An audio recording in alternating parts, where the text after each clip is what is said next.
In this video, you will learn about managing permissions within SugarMarket roles. SugarMarket roles can be modified and created to allow access to different users based on their responsibilities. In this video, we will walk through the permissions allotted for the following standard roles: admin navigation and marketing navigation. To access the role settings, you will single-click on the role and click the pencil icon in the top right corner to edit. Permissions can be viewed through the Navigation Access tab.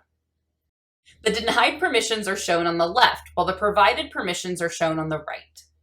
The permission definitions are organized by different headers, and each enables a different feature within that category.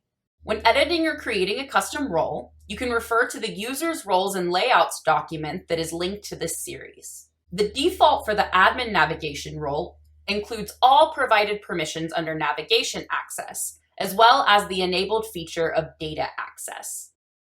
Now, let's take a look at how the default marketing navigation role permissions are set.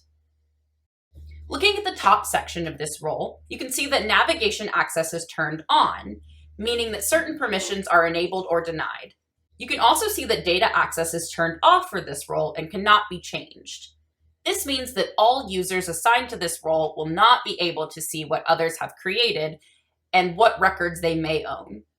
When you click on the Navigation Access tab, you will see that all CRM admin permissions are denied. Some events permissions and marketing admin permissions are also denied. All other access is permitted. As an admin user, you not only have the ability to add or remove users in the default roles, but you can also edit the permissions that are assigned to said roles. To enable or disable different permissions, simply click on the permission and use the arrows in the middle to move between the categories.